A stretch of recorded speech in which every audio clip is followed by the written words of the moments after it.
Most people who try to learn the piano by themselves fail. And it's not because they're not talented. It's not because they don't practice enough. There's actually one specific reason that separates those who succeed from those who quit. And I'll reveal it in this video. Here's the thing. If you don't fix this one mistake, you'll probably stay stuck, frustrated, and never be able to play the songs you really love. But if you do, everything changes. More on that in a moment. You see, most self-taught pianists fail because of these 5 reasons. First of all, they focus too much on memorization. Instead of understanding patterns, they try to learn songs note by note. That's like trying to memorize an entire book instead of learning how to read. Imagine someone gives you a thick novel and asks you to memorize every single word. It would take forever and you'd probably forget most of it. But if you know how to read, you can pick up any book and understand it instantly. The same goes for music. Learning patterns, scales, chords is like learning the alphabet and sentence structures. Once you know them, you can read the music fluently. The second thing is, they don't train their ears. Playing isn't just about what you see on sheet music. It's about what you hear. If you can't recognize common chord progressions, everything will feel 10 times harder, trust me. Think about learning a language. If you only read the words but never hear them spoken, you'd struggle to understand native speakers, right? So the same happens in music. Pianists who develop their ear can recognize melodies, predict chord changes, and even play by ear, making their learning process much smoother. So the third thing is they jump into complex pieces too soon. I know it's very tempting to start with your favorite song, but without the right foundation, it leads to frustration and maybe burnout. It's like trying to run a marathon without training for it, okay? So you might sprint the first few meters, but soon you'll collapse from exhaustion. Instead, successful pianists build their strength with simple exercises and gradually work up to more complex pieces. This way, their fingers and also their brain are prepared for the challenge. The fourth thing is they lack structure. YouTube tutorials are great, but hopping from one random video to another won't give you a clear step-by-step path. Imagine trying to assemble a puzzle without looking at the whole picture.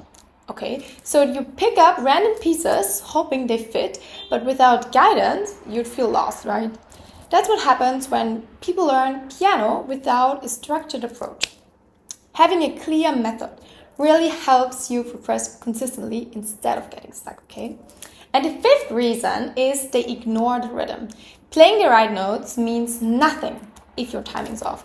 Without proper rhythm training, even the simplest songs sound wrong. Imagine trying to dance to music, but always stepping off beat. It wouldn't feel right, right? So the same happens in piano playing. Good rhythm makes your playing feel natural and musical, while poor rhythm makes everything sound robotic and disconnected. And now here's the biggest mistake why most fail. They don't learn how to think like a pianist. Okay? So they approach piano like a school subject, memorizing information, instead of developing true musicianship. Real pianists don't just play the notes. They understand how music works, they recognize patterns, they feel the rhythm, and can adapt to any song. Think of a chef who doesn't just follow the recipe, but understands how flavors work together. So they can improvise, they tweak dishes and create something entirely new. And that's what successful pianists do with music. So, what do successful pianists do differently now? First of all, they learn chords and progression. Instead of memorizing notes, okay? They understand the structure behind songs, which makes learning new music way easier. Think of chords like the foundation of a building. If you understand how they work, you can build up anything on top of them, okay? But if you just copy individual bricks, notes, you'll struggle to create something solid. I have an ebook where I teach you the basic chords and how to use them. It is linked in the description for you. So, the second thing is they develop hand independence, okay? So, train their hands separately. then bring them together. This stops their left hand from feeling lost. Imagine trying to rub your belly and pat your head at the same time, okay? It feels unnatural first, but with practice, your brain adapts and soon it becomes second nature, okay? So that's how head independence works in piano playing. The third thing is they practice with intention. Instead of just playing songs from start to finish, they break them down and focus on the problem areas, okay? And they use techniques like slow practice. Think of an athlete training for a sport. They don't just play full games, they isolate specific skills, practice drills, and they refine techniques. Pianists who do the same progress much faster.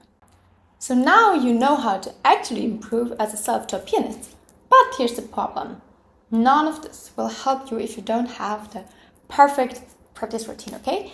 And that's why I made this video right here where I show you exactly how to put your perfect practice routine, and it's adaptable to all skill levels on the piano. So no matter if you're just a beginner or if you are already intermediate, you can use this video to build your practice routine, okay?